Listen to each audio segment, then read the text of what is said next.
Hello guys, welcome to my channel show master. अब हम reaction देने वाले हैं मुनव्वर फारूकी के सिग्मा रूल मुनव्वर रिएक्शन।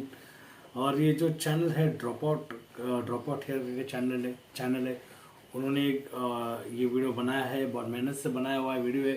आप लोग इनकी वीडियो को जाके चैनल को सब्सक्राइब कर लीजिएगा, वीडियो को लाइक भी कीजिएगा।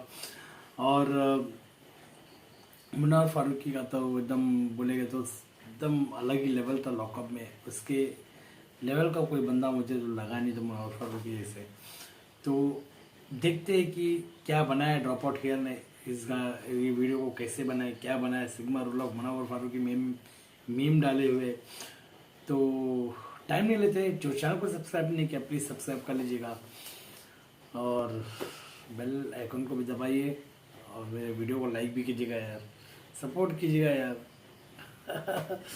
तो चलो टाइम नहीं लगाते, बाय। मुनव्वर भाई का जादू देखते क्या है। स्टार्ट। मुनव्वर, वैसे तो आप स्टेज पे बहुत परफॉर्म करते हैं जी, है ना, ये तो आपके लिए एक प्लेग्राउंड ही है, लेकिन ये आज पहली बार लॉकअप के स्टेज में आपको कैसा लग रहा है? अच्छा लग रहा है, थोड़ा डिफरेंट है और पहली बार तो नहीं है लॉकअप।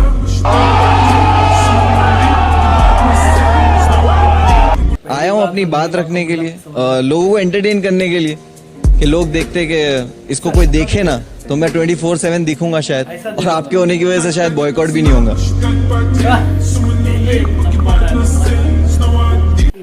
बट उन्होंने मुझे जैसे ही कॉन्सेप्ट बताया कि ये लॉकअप कॉन्सेप्ट है तो मैं काफी एक्साइटेड हुआ कि पुलिस वैन से तो मैं जा चुका हूँ एक बार लॉकअप, वैनिटी वैन से कभी नहीं गया।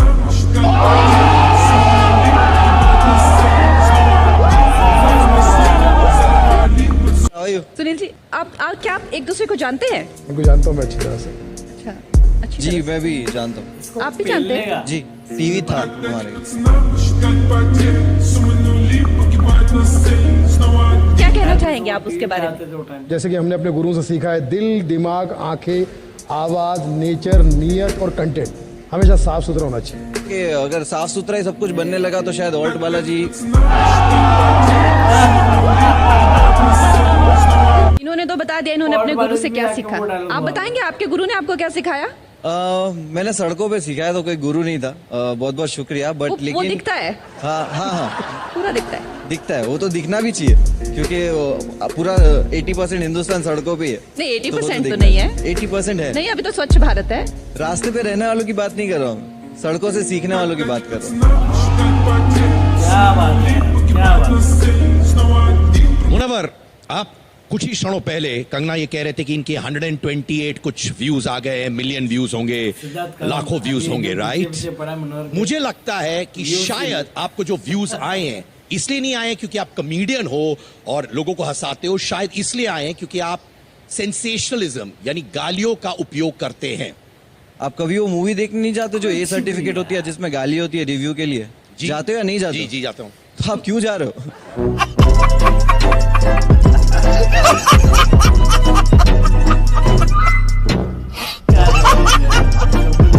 है और there are two kind of comedians. एक तो एक कॉमेडियन होते हैं, एक एडल्ट कॉमेडियन होते हैं। सही बात है ना? तो आपको एडल्ट कॉमेडियन कहा जाए तो चलेगा? या मॉडर्न स्टैंड अप के हम जो टिकट एडल्ट से ज्यादा वल्गर कहा जाए। हाँ सर, वो आप डिसाइड नहीं कर सकते। तो वो डिसाइड करने के लिए जनता है। नहीं तो आप जिसके लिए कर रहे हैं जी सर, तो समाज में मैं भी आता हूँ ना। हाँ मैं सर, तो डिसाइड कर सकता हूँ। हाँ सर, आप मेरे लिए, आप अपने लिए डिसाइड करिए। आपको नहीं पसंद, आपको वल्गर लगता है।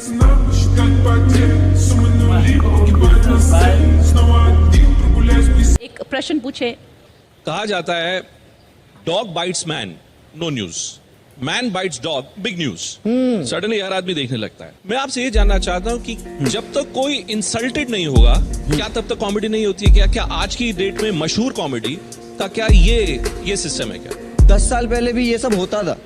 10 साल पहले भी इस तरह के जोक बनते थे। अगर ट्विटर और ओपिनियन उस वक्त उतने स्ट्रांग होते ना तो ये लोग भी कहीं ना कहीं फंसे होते उस वक्त। निकल लौड़े पहली फुर्सत में निकल। कॉमेडी का किंग कहते हैं तो आपको हक है कि आप कंगना जी के भी खिलाफ बोलें, आपको हक है आप हमारे भी खिलाफ बोलें, लेकिन हम अगर कुछ बोलें कुछ तो आप कहते हैं फ्रीडम ऑफ स्पीच पे असॉल्ट है। ये तो बड़ा विरोधाभास वाली बात है। सर मैंने आज तक ऐसे नहीं कहा कि फ्रीडम ऑफ स्पीच ये है और आप लोग मेरे पे इस तरह के आरोप क्यों लगा रहे हो। मैंने आज तक नहीं बोला है। जिन्होंने मुझ पर केस करा उनका भी नाम मैंने कभी नहीं लिया। तो पहली बात ये कि बिल्कुल एक लॉ है, अगर आपको कुछ ऑफेंड करती है तो इसके लिए लॉ है, आप जाइए कोर्ट में, ये वो आप किसी को मारने की धमकी मत दीजिए ईमेल पे, आप मेरे को धमकियां मत दीजिए मेल पे, कमेंट में, सेक्शन में, इसमें उसमें। मेरे शोज कैंसिल मत कराइए ऑर्गेनाइजर को कॉल करके कि तेरा सेट हम जला देंगे, तेरा ऑडिटोरियम जला देंगे। उससे प्रॉब्लम है सर, एफआईआर से प्रॉब्लम नहीं है सर।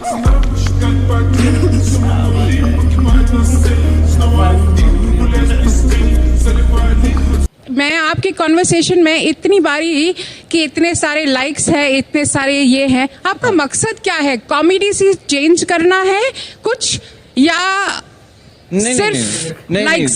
नहीं, मुझे कॉमेडी से कुछ चेंज नहीं करना है। कलाकार क्रांति नहीं ला पाया आज तक, हिस्ट्री उठा के देख लो। मुझे सिर्फ लोगों को हंसाना। अरे जी क्या कहा आपने? कलाकार क्रांति नहीं ला पाया।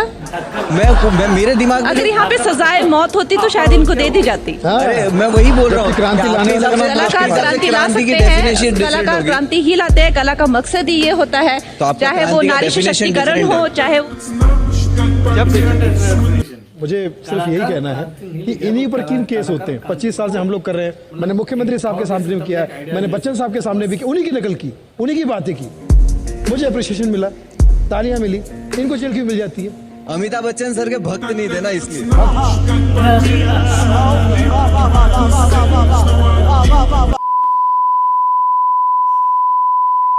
मुकम्मल मैं डरने वाला नहीं हूँ, जो जंग हक है मैं लड़ने वाला वही हूँ। तालियों से जब तक भरना दूंगा स्टेडियम, कसम खुदा की मैं मरने वाला नहीं। Sigma role of Munawar Farooq की सीधा एक ही वो जो मीडिया ट्रायल था, जो मीडिया ट्रायल आए थे प्रीमियर में लॉकअप के, उसके ऊपर वीडियो बनाया हुआ है और उसके ऊपर बताया और काफ़ी अच्छा लगा देख के तो अच्छा लगा कि मुझे भी पता था, मैंने भी देखा ही था। मैंने भी देखा, मतलब मैंने ग्रैंड प्रीमियर देखा था, मैंने भी देखा, मतलब वही ग्रैंड प्रीमियर, सबने ग्रैंड प्रीमियर देखा है। जो मुनव्वर को देखा उससे ग्रैंड प्रीमियर देखा ही है मेरे भाई, तो अच्छा लगा था, काफ़ी अच्छा है। एक बात बोलना चाहूँगा कि इसमें जितने भी लोग जो भी मीडिया में जो आए थे ना, वो लोग मुझे पता नहीं है, कहने में शायद से हिचकिचाहट होगी नहीं। आजकल के मीडिया वाले लोग जो है ना, मुझे ऐसा लगता है कि उनके पास सेंस है ही नहीं, पहली बात तो। बिकॉज मुद्दे पे नहीं बात होती है, मतलब कुछ भी बोलते हैं, कुछ भी, एनीथिंग। इससे तो इतना हेट मिलता है आजकल के मीडिया को। क्यों हेट मिलता है? मैं अकेला नहीं देता हूँ, मेरे साथ और भी लोग जो देते हैं मीडिया को हेट, क्योंकि उनकी जो बातें होती है सेंसलेस होती है। I think media mass communication जो मतलब जो भी ये टाइप का कोर्स करते हैं, वो ब्रिलियंट स्टूडेंट्स होते हैं। वहाँ तक पहुँचना बहुत मतलब एड़ी घसना पड़ता है, वहाँ तक पहुँचने के लिए वो कोर्स करके वो लेवल में, मीडिया के लेवल में जाके बैठना बोलेगा तो एक जर्नलिज्म करना एक बहुत बड़ी बात होती है और बहुत बहुत मुश्किल वाला काम होता है वो जो पढ़ाई करके आगे निकलना, क्योंकि उसको जनरल नॉलेज से लेके, हिस्ट्री से लेके, ज्योग्राफी से लेके सब चीज़ का नॉलेज होना ज़रूरी होता है। तो यहाँ पे वैसे व्यक्ति लोग जब मीडिया के जर्नलिज्म का उनको टैग मिल जाता है और टैग मिलने के बाद ऐसे हकते हैं तो फिर बुरा लगता है यार, फिर बुरा लगता है। तुम ऐसा कैसा हक सकते हो? फिर हम लोग ये सोचे कि तुम लोग कॉपी करके पास हुए, ऐसे जर्नलिज्म में चले गए। ये मुझे लगता है लॉकडाउन के जर्नलिज्म वाले लॉकडाउन में लोग को फ्री फॉर्म में पास कर दिया, लगता है वैसे लोग जर्नलिज्म बन के जरा वैसा बात कर रहे थे यार। इतने एजेड लोग थे, 2-3 तो एजेड थे, वो लोग भी ऐसे सवाल पूछ रहे थे यार। क्या इनके मुंह में दबाया गया था सवाल? सोचने वाली बात है। आजकल जो होता है ना बहुत बेकार चल रहा है, सच बताओ मीडिया के हिसाब से ना कुछ अच्छा नहीं चल रहा है। मैं ये नहीं कहूँगा, आजकल अगर मैं कहूँ तो भी 10-12-15 साल पहले भी मीडिया ऐसे ही थी, लेकिन तब तक हाईलाइट में नहीं आई थी। कुछ सोशल मीडिया इतना स्ट्रॉन्ग नहीं था, इतना समझ में नहीं आता था। लेकिन अब जब सोशल मीडिया इतना स्ट्रॉन्ग हो गया, हर चीज़ का पता चल जाता है मीडिया ने कहाँ गलती किया है। 31 फरवरी भी लिख देते हैं कोई 31 फरवरी लिख देते हैं कोई अपने चैनल में। सोचने वाली बात है यार।